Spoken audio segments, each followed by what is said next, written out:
পুদিনা পাতার স্বাস্থ্যকর সবজি ঝোল, যা পেটের হজম শক্তির জন্য উপকারী। এই রেসিপির প্রধান উপকরণ হচ্ছে গোলমরিচ, জিরে, ধনে, হলুদ, নুন, সামান্য পোস্ত এবং পুদিনা পাতা, যেগুলো বেটে এই ঝোলটা আমি তৈরি করেছি। তো আসুন দেখে নেওয়া যাক কীভাবে করেছি। Welcome to Shraban's kitchen. আমার রান্নাঘরে সকলকে স্বাগত জানাই। আজকে আমি দেখুন একটা ঝোল দেখাবো, পাতলা ঝোল, সবুজ ঝোল। হ্যাঁ বন্ধুরা, সবুজ রঙের ঝোল। এটা পেটের পক্ষে খুবই ভালো এবং খুব সিম্পল। দেখে মনে হচ্ছে সবুজ রঙ কীভাবে হলো। তো চলুন দেখা যাক কীভাবে করছি। আমি পটল, আলু আর বরবটি নিয়েছি, টাটকা সবজি। দেখুন এরকম বড় বড় করে কেটে নিয়েছি। আর দুটো বড়ি ভেজে নিয়েছি। আমি একটা মানুষের ঝোল করছি, সেই অনুযায়ী নিয়েছি। আপনারা বড়িটা চাইলে একটু বেশিও দিতে পারেন।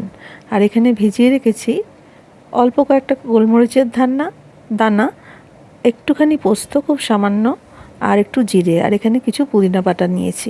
পুদিনা পাতা তো পেটের পক্ষে খুবই ভালো। এবার শিলে এগুলোকে বেটে নেবো। বাটনাটা একটু নুন দিয়ে বাটছি। আর দেখুন কিছু পুদিনা পাতা আমি তুলে রাখলাম ঝোলে কোটা দেবো বলে। এগুলো একসঙ্গে বেটে নেব। আর বেটে নিয়ে যে মশলাটা হবে সেটা কিন্তু পেটের পক্ষে খুবই ভালো। আর এই প্রেসার কুকারে আমি একদম ঝোলটা চাপাচ্ছি। সোজা প্রেসারে করার ফলে ঝোলটা খুব সিম্পলভাবে হয়ে যাবে। খুব মুখরোচক খাবার এটা নয়, এটা খুব স্বাস্থ্যের পক্ষে ভালো খাবার। আমি কড়ার মধ্যে একটু 5 ফোড়ন কালো জিরে দিয়ে সবজিগুলোকে দিয়ে দিলাম। আর নুন দিয়ে বেটে রাখা এই মশলাটা, বাটা মশলাটা দিয়ে দেবো। আর একটু হলুদ দিয়েছি তার মধ্যে, আর দিয়েছি একটুখানি ধনের গুঁড়ো, আর একটু নুন সামান্য, যেহেতু নুন দিয়ে একটু বেটে রাখা ছিল। এবার একটু হালকা কষিয়ে নিয়ে, মিডিয়াম টু লো ফ্লেমে সামান্য কষিয়ে নিয়ে আমি এতে জল ঢেলে দেবো। আর গোটা পুদিনা পাতাগুলো দিয়ে দেবো।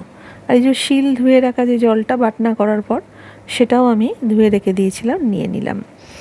এখন এই ঝোলটা আমি আপনাদের দেখাচ্ছি এই কারণে যে এই গরমে অনেকেরই পেটের প্রবলেম হয়, বিশেষ করে গ্যাস, অম্বল, পেট ব্যথা ইত্যাদিতে এই ধরনের ঝোল যদি রোজ করে খাওয়ান বা আপনারাও খান, তো এই ঝোলটা কিন্তু পেটের পক্ষে খুবই ভালো।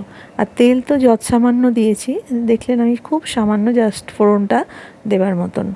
এবার আমি পরিমাণ মতন জল দিয়ে গ্যাসটা হাই ফ্লেমে করে 3-4টে স্টিম মেরে ঢাকা খুলে নেব। তাহলেই হয়ে গেল আমাদের এই পুদিনা আর বাটা মশলার ঝোল। এই মশলাটা কিন্তু আমি কষলাম না। পুদিনা ও মশলা এটা কাঁচাই বলতে পারেন, এটা কিন্তু সেরকম তেলে কষা হলো না। দেখুন ঝোলটা আমার রেডি হয়ে গেছে। এবার ঠান্ডা করে পরিবেশন করে দিতে হবে। ভালো লাগলে আমার চ্যানেলটা লাইক, শেয়ার, সাবস্ক্রাইব করে দেওয়ার জন্য অনুরোধ রাখলাম। আর বেল আইকনটি অবশ্যই প্রেস করে দেবেন, তাহলে তাড়াতাড়ি নোটিফিকেশনগুলো পেয়ে যাবেন। আবার আসবো নতুন কিছু নিয়ে। আজকের মতন বিদায় নিলাম, নমস্কার।